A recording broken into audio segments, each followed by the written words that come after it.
오늘은 부동산 직거래 시 발생할 수 있는 사기의 유형과 대책에 대해 알아보겠습니다. 요즘 우리는 한 번도 경험해보지 못한 사회에서 생활하고 있습니다. 모든 생활 패턴도 바뀌어 지금은 언택트 시대에 살고 있습니다. 부동산도 예외는 아니어서 인터넷과 스마트폰 등의 발달로 부동산 정보를 접하는 방법이 다양해짐에 따라 부동산 거래 시 개업공인중개사를 찾기보다 거래 절차가 빠르고 중개보수를 절약하기 위한 방법으로 생활정보지나 인터넷을 통한 실수요자 간 부동산 직거래가 늘어나는 추세다. 최근 몇 년간 임대사업자 신청이 늘어나면서 중개보수를 아끼면서 세입자를 구하고자 하는 사람들이 많아졌다. 그 결과 부동산 직거래를 찾아 나서는 사람들이 늘어나고 있다. 직접 세입자를 찾아 월세나 전세는 물론 매매까지도 직거래로 이루어지고 있다.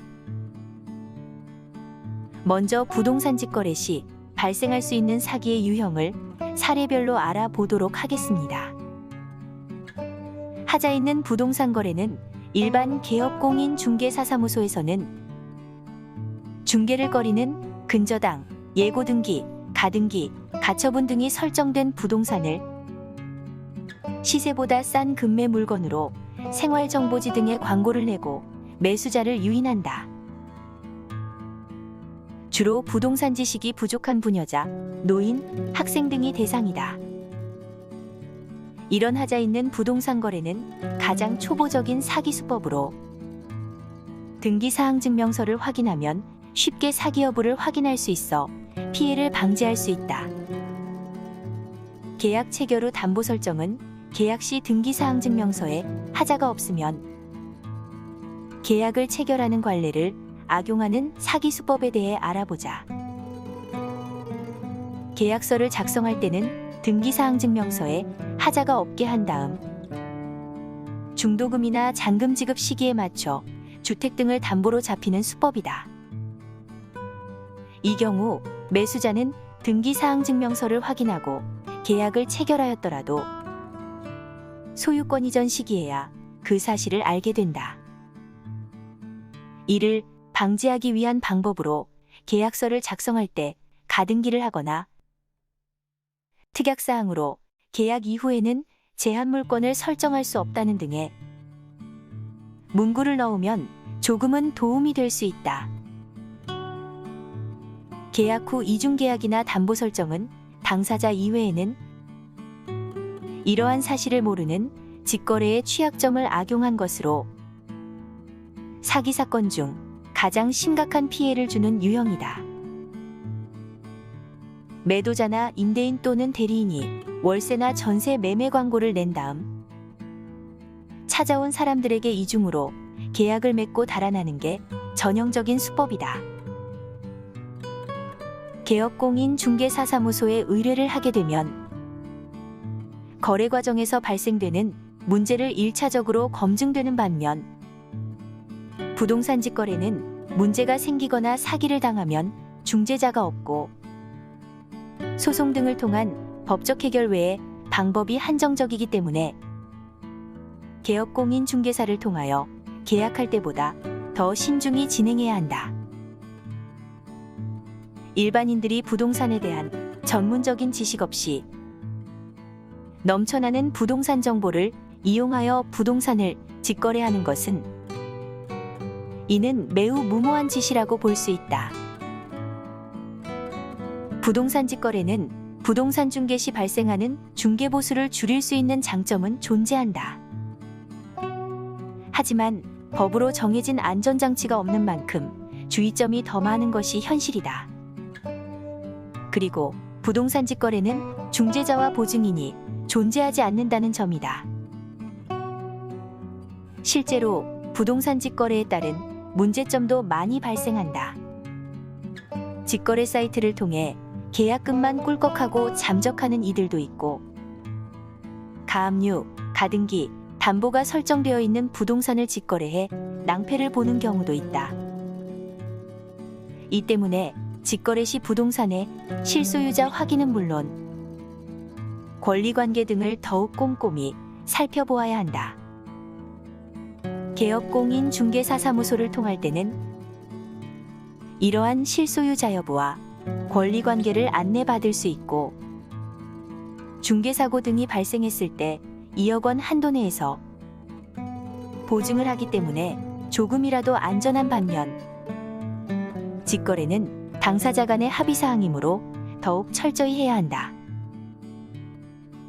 보통 실소유자 여부는 신분증, 주민등록등본과 등기권리증 등의 확인은 기본이고, 물건지 현장을 방문하여 실소유자 여부를 확인해야 한다. 그러나 위와 같은 방법으로 확인하고 거래를 하였더라도 직거래의 경우 부동산 실거래 신고에 미흡할 수 있는데, 이런 과정을 개업공인중개사를 통해 하면 자연히 실거래 신고를 하게 되지만, 직거래 시에는 자칫 실거래 신고 기간을 넘겨 과태료를 부담해야 하는 경우가 발생하기도 한다. 결론적으로 부동산 직거래는 인터넷과 스마트폰, 그리고 SNS 등의 발달로 받아들여야 하는 변화이기 때문이다. 개업공인중개사를 통해 계약을 하던, 직거래를 통해 계약을 하던, 그것은 개인의 선택이다. 그러나 절대 변하지 않는 사실은 부동산에 대한 기본적인 지식은 알고 직거래에 임해야 한다는 것이다. 현재 우리는 4차 산업혁명 시대에 살고 있습니다. 국민들의 생활 패턴도 바뀌어 지금은 비대면 시대로 전환되고 있습니다. 부동산도 예외가 아닙니다. 정부의 부동산 정책을 이해하고 급변하는 부동산 시장의 변화에 대비하기 위한 중심에 하영수드론 부동산이 있습니다. 4차 산업혁명 시대, 트렌드의 변화와 흐름에 따른 중심 산업에 드론이 있습니다. 이제 부동산도 언택트 시대를 준비해야 합니다. 모든 트렌드는 가상현실 시대에서 증강현실 시대로 바뀌고 있습니다. 4차 산업혁명 시대의 핵심은 융합입니다. 그리고 소유의 시대에서 공유의 시대로의 전환입니다. 이제 부동산 관련 유튜브 방송도 트렌드의 변화와 흐름에 대처해야 합니다.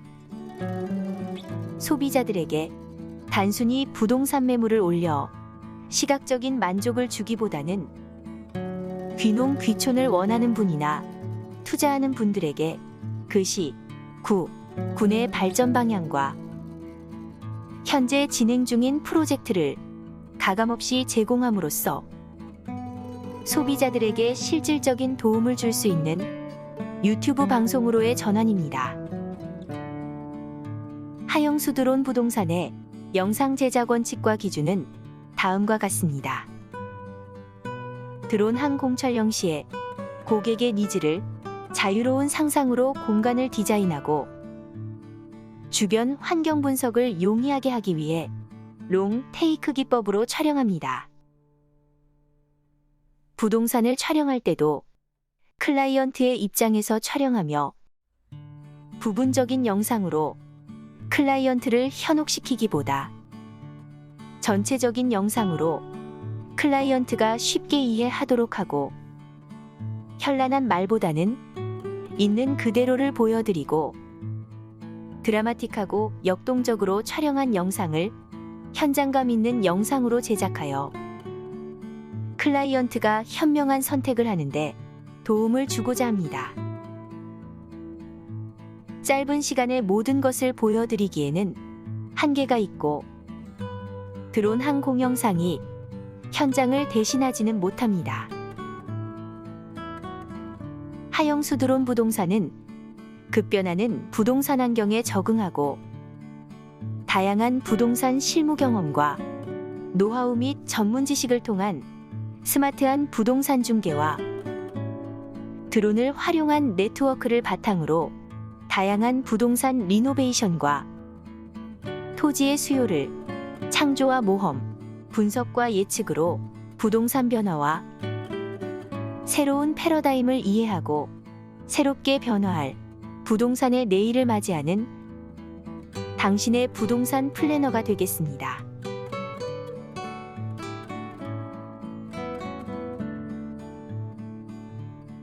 부동산 사무실에서 직원을 고용할 때 근로계약서를 작성하지 않으면 낭패본다. 부동산 사무실에서 직원을 고용할 때 근로계약서를 작성해야 하나, 프리랜스 계약서를 작성해야 하나, 아니면 근로계약서를 작성할 필요가 없나? 부동산 사무실을 운영하고 있는 개업공인 중개사 중에도 직원을 고용할 때 근로계약서를 작성해야 한다. 아니다. 프리랜서 계약서로 작성해도 된다. 지금까지 문제가 없었으니 근로계약서도 프리랜서 계약서도 작성할 필요도 없다라고 한다. 개업공인 중개사가 소속공인 중개사 또는 중개보조원의 고용에 대해 너무 쉽게 생각하고 간과하는 부분이 있어 소속공인 중개사 또는 중개보조원의 고용의 유형에 대해 알아보자. 개업공인 중개사의 종별에 따라 고용의 유형이 다르고 최신 법령의 개정으로 달리 적용될 수 있으니 참고용으로만 활용하시기 바랍니다. 개업공인 중개사가 부동산 사무실을 운영하면서 이전에는 문제가 없었는데 지금에 와서 왜 문제가 되느냐라고 반문하는 사람들도 있다. 그럼 먼저 근로자와 프리랜서의 판단 기준에 대해 알아보자. 근로기준법상 근로자의 판단 기준은 업무 수행 과정에서 사용자가 지휘 감독을 하는지, 근로자가 근무 시간과 근무 장소로 구속을 받는지, 그리고 고용신고 여부에 따라 구분될 수 있다. 반면 프리랜서의 판단 기준은 특정한 조직이나 사업장에 전속되지 않아야 하고 사용자로부터 구체적으로 업무 지시를 받지 않아야 한다. 출퇴근 시간 및 소정 근로일이 특정되어 있지 않아야 하고 계약서 타이틀 및 세부 내용에서도 근로계약과 달라야 한다. 그리고 근로자가 가입하는 4대 보험에 가입되지 않아야 하고 사업소득세 3.3%가 원천징수가 적용된 경우이다. 사용자인 개업공인 중개사가 직원을 고용하여 근로계약서를 작성하면 근로기준법, 소득세법, 4대 보험법, 최저임금법 기간제 및 단기간 근로자 보호 등에 관한 법률에 적용을 받고 근로소득세 원천징수와 4대 보험 의무 가입 대상자가 된다. 반면 프리랜서 계약서를 작성하면 민법과 소득세법에 적용을 받고 사업소득세 원천징수 대상자이나 4대 보험 가입 의무는 없다. 근로자와 프리랜서의 경계가 애매할 경우가 있다. 그렇다면 소속공인중개사 또는 중개보조원의 업무가 프리랜서로 볼 수 있는가? 개업공인중개사가 소속공인중개사 또는 중개보조원을 고용하거나 고용관계가 종료된 때에는 공인중개사법 제15조에 의하여 관할 관청에 신고하여야 한다. 소속공인중개사라 함은 개업공인중개사에 소속된 공인중개사로서 중개 업무를 수행하거나 개업공인중개사의 중개 업무를 보조하는 자를 말한다. 중개보조원이라 함은 공인중개사가 아닌 자로서 개업공인중개사에 소속되어 중개 대상물에 대한 현장 안내 및 일반 서무 등 개업 공인중개사의 중개 업무와 관련된 단순한 업무를 보조하는 자로 규정하고 있으므로 소속 공인중개사 또는 중개보조원의 업무는 프리랜서가 될 수 없다고 생각한다. 왜냐하면 공인중개사법 제15조에서도 소속 공인중개사 또는 중개보조원을 고용하거나 고용관계가 종료된 때에는 관할 관청에 신고하여야 한다라고 규정하고 있고, 소속 공인중개사의 업무도 중개 업무를 수행하거나 보조하는 것이고, 중개보조원의 업무도 중개 대상물에 대한 현장 안내 및 일반 서무 등 개업 공인중개사의 중개 업무와 관련된 단순한 업무를 보조하는 자로 규정하고 있으므로 업무 수행 과정에서 개업 공인중개사의 지휘, 감독을 받는 구조이다 보니 자유롭게 활동하는 프리랜서 업무와 동떨어지기 때문이다. 만약 소속 공인중개사 또는 중개보조원의 업무가 프리랜서 업무에 해당된다 하더라도 그것은 불법 중개 행위에 해당될 수 있으니 유의해야 한다. 시대가 하루가 다르게 변화함에도 직원 고용에 대한 개업 공인중개사의 인식은 안일하다. 최저임금제 시행과 퇴직금 지급 등의 문제와 중개보조원의 잦은 이직 등의 사유를 들어 대부분의 개업 공인중개사는 근로계약 대신 프리랜서 계약을 하거나 근로계약을 하지 않는 경우가 대부분이다.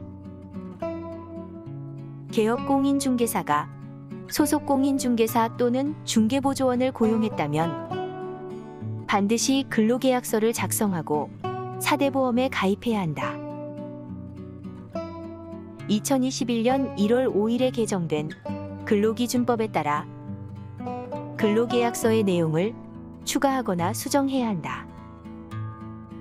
근로기준법 제17조에 따라 사용자는 근로자와 근로계약을 체결할 때에는 근로조건을 명시한 서면을 근로자에게 교부하여야 하고, 이를 위반하면 사용자에게 500만 원 이하의 벌금에 처해진다.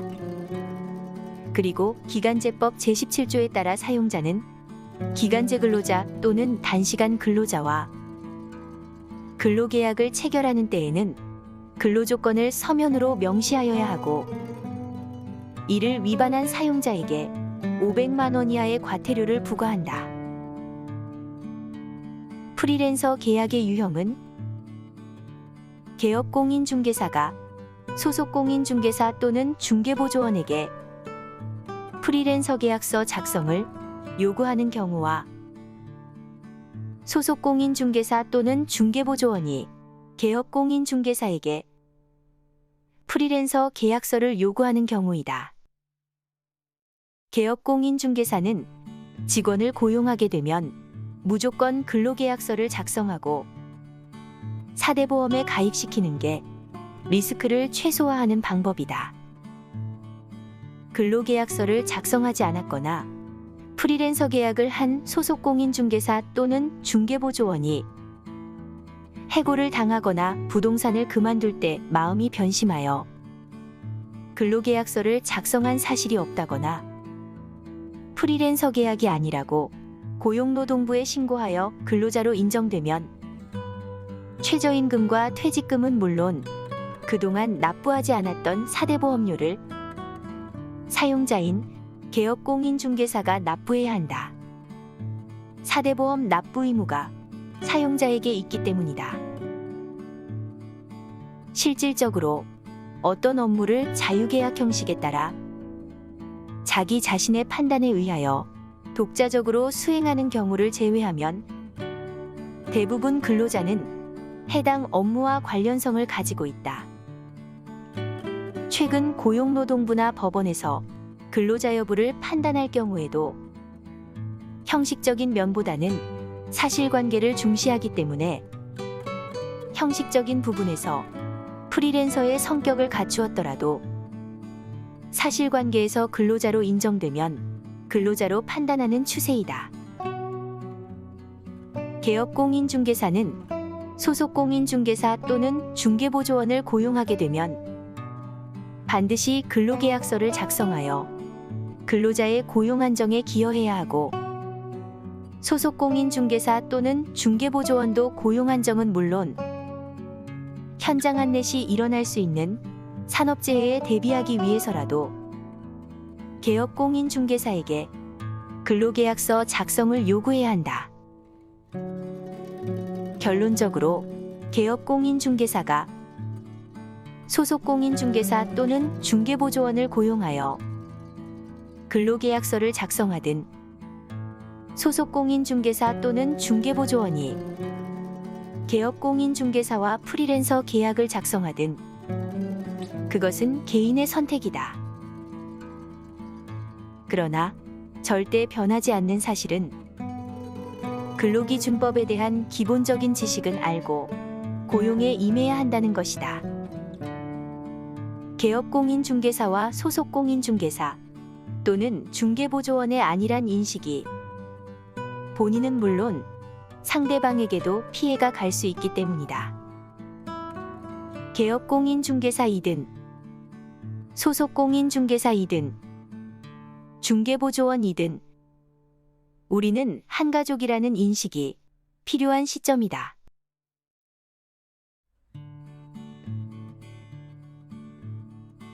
요즘 무자격자와 일부 중개보조원의 불법 중개행위와 유튜브 광고로 인하여 피해를 호소하는 일이 빈번히 일어나고 있습니다. 2020년 8월 21일부터 중개대상물에 대한 표시, 광고가 신설되어 원칙적으로 개업 공인중개사가 아닌 사람은 중개대상물에 대한 표시, 광고를 할 수가 없습니다. 이를 위반하면 제49조에 의해 1년 이하의 징역 또는 1천만 원 이하의 벌금에 처해지거나 제51조에 의해 과태료가 처분될 수 있습니다. 이런데도 불구하고 무자격자와 일부 중개보조원 등이 개업 공인중개사의 지시나 묵인하에 유튜브나 블로그, SNS 등을 불법으로 운영함은 기본이고, 각 마을을 돌아다니며 개업 공인중개사 행세를 하고 있는 것이 현실입니다.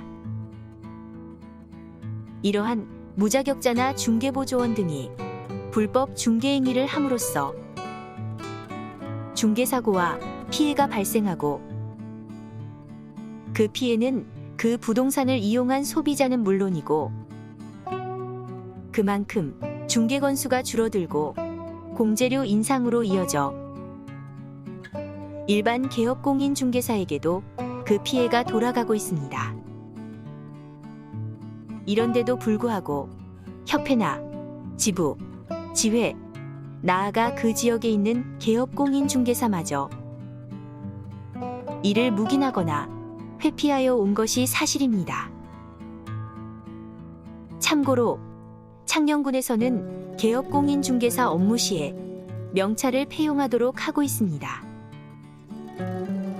소비자님들께서도 부동산을 안내받거나 거래할 때 개업 공인중개사인지 무자격자인지 아니면 중개보조원인지 여부를 확인함과 동시에 산재보험 가입 여부를 확인하여야 미래에 일어날 수 있는 피해를 줄일 수 있습니다. 그리고 유튜브나 블로그 등에서 무자격자나 중개보조원의 불법 중개행위와 중개대상물에 대한 표시 광고를 발견 시에는 관할관청과 한국인터넷광고재단에 신고하여 부동산 거래 확립에 도움을 주셨으면 합니다. 나아가 협회나 지부, 지회, 그 지역에 있는 개업 공인중개사도 소비자로부터 신뢰받는 전문 자격사로 거듭나기 위해 부단히 노력해야 할 것입니다.